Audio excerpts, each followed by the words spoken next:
കാലിക്കറ്റ് യൂണിവേഴ്സിറ്റിയുടെയും കേരള സർക്കാരിന്റെയും അംഗീകാരത്തോടെ BCA, BSW, BCom, BSc artificial intelligence, BSc psychology, BSc hotel management തുടങ്ങിയ ഡിഗ്രി കോഴ്സുകളിലേക്ക് അഡ്മിഷൻ ആരംഭിച്ചിരിക്കുന്നു. DPOL കോളേജ്, ഡിസാറ്റ്, നിലമ്പൂർ. വീണ്ടും വാർത്തകളിലേക്ക്. പഴയകാല ഓർമ്മകൾ പങ്കുവച്ച് അവർ ഒത്തുകൂടി. മുറുക്കാൻപെട്ടി എന്ന പേരിലാണ് കരുവാരക്കുണ്ട് പുത്തനഴി പ്രദേശത്തെ പഴയ തലമുറയിൽപ്പെട്ടവർ ഓർമ്മകളും അനുഭവങ്ങളും പങ്കുവച്ചുകൊണ്ട് വീണ്ടും ഒത്തുകൂടിയത്. കരുവാരക്കുണ്ട് പുത്തനഴി പ്രദേശത്തെ പഴയ തലമുറയിൽപ്പെട്ടവരാണ് അക്കാലത്തെ ഓർമ്മകളും അനുഭവങ്ങളും പങ്കുവച്ചുകൊണ്ട് ഒത്തുകൂടിയത്. പുത്തനഴിയിൽ നടന്ന സംഗമത്തിൽ പ്രദേശത്തെ നിരവധി പേരാണ് പങ്കാളികളായത്.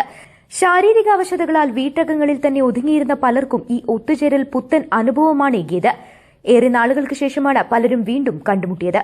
മുറുക്കാൻപെട്ടി എന്ന സംഗമത്തിൽ പ്രദേശത്തെ 40ഓളം പേർ പങ്കെടുത്തു. മുൻ വർഷങ്ങളിലും പ്രദേശത്തുള്ളവർക്ക് ഇത്തരത്തിൽ ഒത്തുകൂടാനുള്ള അവസരമൊരുക്കിയിരുന്നു. News bureau, Karuvarakundu.